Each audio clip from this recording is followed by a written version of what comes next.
So, what are some things that could actually help on the supply side?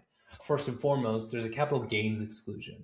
So, if you're single, the first $250,000 in capital gains. If you're married, the first 500,000 is tax free. What that has done is actually created a lock-in effect for a lot of people in the older community, baby boomers, things like that.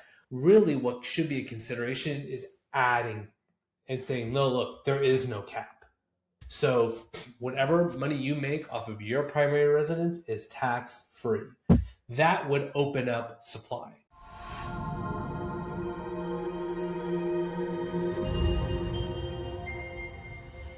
Hey everyone, Rick Albert here with a solo episode of the Key to the City of Angels. Welcome. We're going to talk a little bit about how to stimulate the housing market, what's been proposed versus what actually might work, and what applies here to Los Angeles. So let's go ahead and get started. First of all, if you're watching this, I know it's a little dark. I do apologize. We're still settling into our new home and setting everything up. But I'm here. You can see me. Let me know your thoughts. Anyways, let's start off with some of the stuff that's been proposed. First of all, the Trump administration proposed a 50-year mortgage. Typically, they're 30 years, or sometimes people do shorter and do 15. There actually has always been a 40-year option. Either way, the idea was, all right, if we take $1 million loan and stretch it over 50 years, the payments will be less. There's a couple of problems with this idea. First and foremost, you better bet that the interest rate is actually going to be higher, right? Because the lender's now holding on to that loan for an extra 20 years. Therefore, the risk is that much greater, right? You have an extra 20 years to default. They have an extra 20 years before they actually make all their money back. So there's all these different nuances that people aren't thinking about. The second is on a practicality basis. So, if you think about it, should you really be in debt for another 20 years? That means if you bought a property in your 20s, average first-time home buyer is somewhere in the 40s now. But if you bought in your 20s, that means by the time you're in your 70s, the home's paid off. The idea is, hey, I'm buying the home. I live in it until I retire. By the time I retire, the home's already paid off. So your housing expense drops. That was the concept with the 30-year mortgage. Yet now you're trying to add on 20 years. So some financial advisors are probably cringing at the idea of doing such a long mortgage. Last, the problem with the housing market right now is not demand. It is supply. So if you now are making it more quote unquote affordable, at least on a monthly basis, you're only helping the demand side of the market, not the supply side. Let's go into the second thing. Second is the ban on institutional investors. A lot of people are very pro this concept of institutional investors buying up all the single family homes. The most famous one being Blackstone, which owns Invitation Homes. Keep in mind it's Blackstone, not BlackRock. Two very different companies, but often confused. Here's the challenge.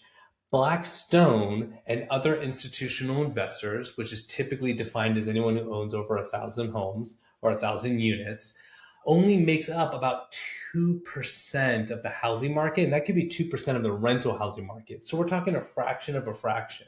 So even if they didn't own all those homes, it wouldn't make a big enough dent to the supply side. Now, here's the caveat, and what not everyone's talking about is that although they may only own, let's call it 2% of the housing market, that's only nationwide. If you go more granular, let's say Atlanta, there's been reports coming out that they own 20 to 25% of the housing stock. So that is massive, right? That is a lot, and that could do a whole wonder of things for the Atlanta market. So on a granular level, that might actually help in some areas, but on a nationwide, not likely. The third is quantitative easing. So basically the government's, hey, look, I'm going to inject more money into the market, which will lower interest rates. Couple problems with this. One is a short-term solution, not a long-term. And two, as mentioned before, this helps the demand side. It doesn't necessarily help the supply side. As a matter of fact, it might make it even worse. Here's why. So the thought is lower interest rates. Now we get people moving again, right? So maybe someone's locked into their 3% interest rate home. They want to move, but now they can't. So yeah, there might be some additional supply, but then those people need to buy something. So it becomes a wash, right? Because they added supply, but then they've also added demand. The other thing that it could do is honestly refinance boom. So people who you're thinking, oh, they're going to sell now that rates are lower, they might look and say, actually, I'm happy where I am because I listened to my real estate professional who said, buy the home now, negotiate a lower price because of the higher rates, refinance later. That's the concept. So some people might look and say, hey, I'm not putting my house for sale. I'm just going to refinance and call it a day. So again, we're only making the demand side increased, not necessarily supply. So what are some things that could actually help on the supply side? First and foremost, there's a capital gains exclusion. So if you're single, the first $250,000 in capital gains. If you're married, the first $500,000 is tax free. What that has done is actually created a lock-in effect for a lot of people in the older community, baby boomers, things like that, where in LA, having 500,000 in equity is not unheard of, right? Anyone who bought even 20 years ago might have $500,000 in capital gains exclusion, which is great. Really, what should be a consideration is adding and saying, no, look, there is no cap.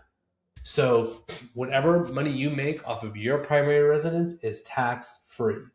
That would open up supply. Now you're probably thinking, Rick, you just mentioned that if we add supply, here's demand. So we're not really helping. Here's the caveat. What they're buying may be different than what they're selling, right? If they're in a 2-story home and want to move to a condo, they are adding to the single family home market, which is really what a lot of people are looking for right now. They have families, they're having their first kid, second kid, sixth kid, whatever. Now they actually want to buy a single family home.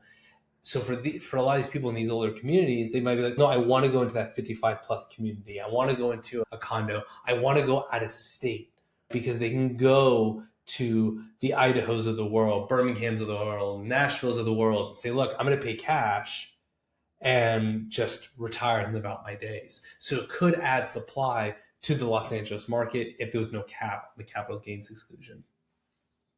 The second option, and this is going to be very controversial, is we got to speed up evictions. So right now in the investment pool, there's a lot of landlords, and I'll go into this later, who want to sell, but they can't because they have a disgruntled tenant.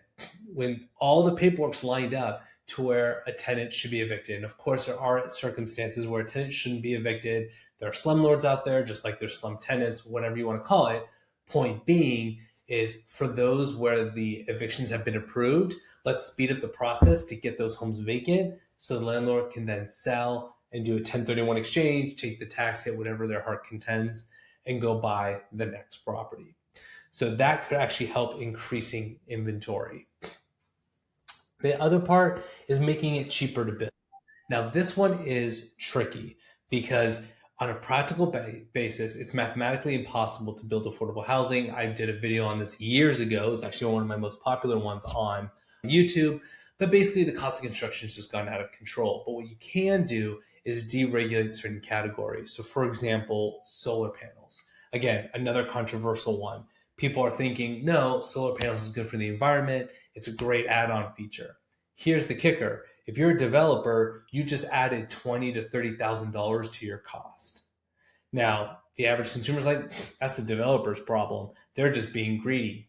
Whether they're being greedy or not does not matter because they're still in the business to make money whether you like it or not, and they're not going to eat that cost. So typically what I've been seeing is either they're building in the ultra luxury market where the percentage at $30,000 on a $5 million home isn't as big a deal, or on the townhouses, the lower price points, they're giving the next buyer the option of either adding to it. So if they see a home, let's say for sale for $1 million, it's actually either going to be $1.030 million because you have to add on the solar panels, or the next buyer has the option to lease those panels. Either way, you just added to the cost to the affordable market. they could retract something like that and do things like what it was before. Hey, make it solar ready, right? So you have the hookups for it, but they don't have to pay for the panels. Also things like the rain barrels. So anytime when there's new construction, you're supposed to have these giant barrels and water's supposed to go in there and then you're supposed to empty it. On a practical basis, most people don't know what to do with these barrels. I've even seen in some cases, owners just remove them altogether. You're not supposed to, there's rules against it, whatever. The point being is there are these little nuances that could be more efficient. Even just saying, okay, we're not going to use these barrels, we're just going to route the gutters to the sprinkler lines and it automatically goes towards the sprinklers later on. Something like that. The other way is there are parts of Southern California with these giant overhead towers. Now, with these giant overhead electrical towers, you can't build. You can't build underneath them. So let's bring them underground, right? So like, for example, there's a span in Granada Hills off the 118 freeway. LA Times reported that, hey, they've talked about actually removing those. Now you have all this vacant land to build. That's really what we need. We need to add supply, not take away. And there is usable land, but unfortunately with these power lines, it's not happening. Plus, from a fire risk perspective, it's actually better if the power lines are buried underground. So we've now reduced the fire risk and created land to build more housing. Because believe it or not, builders actually want to build affordable housing. It's faster, already a huge demand, so they're easier to sell. You don't have to spend a ton of money on the finishes. Because keep in mind, building a home in Westwood versus a home in Pacoima, the cost is actually fairly the same because drywall, plumbing, electrical, sewer line, roof, all that costs the same. The difference is in the finishes, right? Marble countertops versus granite countertops. It's in the percentage wise isn't that big of a deal. But if you're a builder trying to mass produce all these homes, those little finish savings makes a big difference and they can pass those savings on to the next buyer. Now, we are going to see more inventory in general. That is my prediction going into 2026.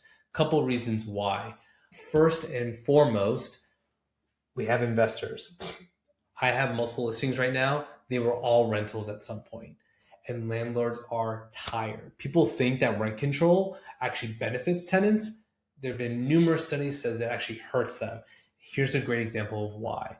The mom and pop landlords who have the single family homes, the condos, homes with ADUs, they just can't deal with rent control anymore. So the minute those units become vacant, they're selling and moving out of state, making it worse for tenants because now they have less options. Supply and demand, whole nother category. So now tenants are screwed, but home buyers now have more options. So we are going to see more inventory in that space.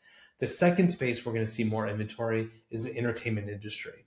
So personal opinion, I think California and Los Angeles had an ego trip thinking that Hollywood wasn't going to leave. Hollywood's adios. They went to Europe because Europe provided the tax breaks, but the catch was you had to use their behind the scenes people. So bring your A-list stars over to Ireland, bring your A-list stars over to Spain, but we got to use our crews. So now all the crews here in LA don't have work. I have friends in the industry and they're telling me they haven't had work in literally months. So for those that own their homes, at some point they're going to be forced to sell because they just can't afford it anymore. And they're going to move and switch industries, move to Europe, whatever the case may be. So we are still going to see some inventory, but that's not going to be enough to keep up with the actual demand, which would ultimately lower prices and create a more stable market. So there you have it. A little bit of a much shorter episode, but I wanted to keep it quick because I wanted to get your thoughts. Wherever you're watching this, let me know. And of course, follow, subscribe. We always appreciate all the support this podcast has gotten over the months. We've actually coming up on our 1-year anniversary of launching the podcast. And so far, it's been very great feedback. So we really appreciate each and every one of you. You guys have a great rest of your day. Want to keep unlocking the secrets to building real wealth in Los Angeles? Stick around for the next episode. Tap the video on screen to keep watching.